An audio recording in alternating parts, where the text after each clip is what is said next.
इस लड़के का नाम शोएब अहमद मिसवाई है, जिसने लखनऊ की विधानसभा में सीएम योगी के सामने एक ऐसा बयान दे दिया है जिसे सुनने के बाद आप भी इस लड़के की तारीफ किए बगैर नहीं रह पाएंगे।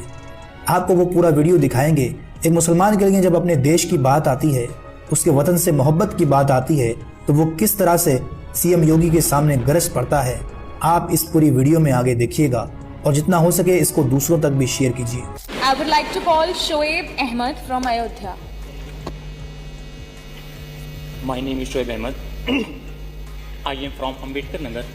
My Nagar district is Ayodhya. सारे जहां से अच्छा हिंदोसिता हमारा, हम बुलबुलें हैं इसकी, ये गुलसिता हमारा। आदरणीय महोदय, हर चीज के उसूल और ज़ाब्ते होते हैं, हर चीज के सिद्धांत होते हैं। बगैर उसूल और ज़ाब्ते के कोई चीज कामयाब नहीं होती। इसी तरह हमारा मुल्क हिंदुस्तान 15 अगस्त 1947 को आजाद हुआ।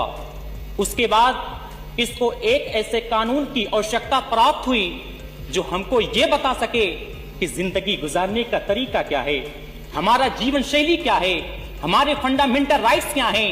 इन तमाम चीजों को जिस जगह जिस दस्तावेज में कैद किया गया, उसी को तो भारत का संविधान कहते हैं, उसी को तो कॉन्स्टिट्यूशन ऑफ इंडिया कहते हैं, उसी को तो हिंदुस्तान का आईन कहते हैं।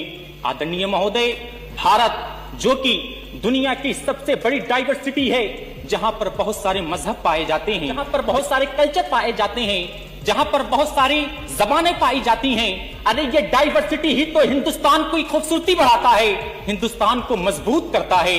आदरणीय महोदय, 42 अमेंडमेंट जिसे मिनी कॉन्स्टिट्यूशन भी कहा जाता है, ड्यूरिंग द इमरजेंसी 1976 को लागू किया गया, जिसने इंडियन कॉन्स्टिट्यूशन के प्रीएम्बल में सोशलिस्ट, सेकुलर और इंटेग्रिटी के लफ्ज को ऐड किया गया।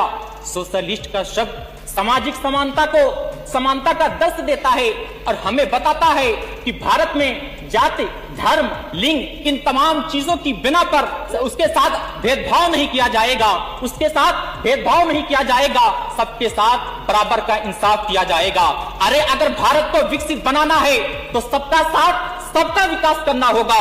भारत को अगर विकसित बनाना है तो सबके साथ बराबर का इंसाफ करना होगा।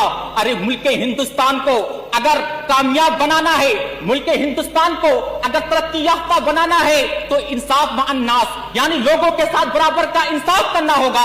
अरे गुंचे हमारे दिल के इसी बाग में खिले हैं, गुंचे हमारे दिल के इसी बाग में खिलेंगे।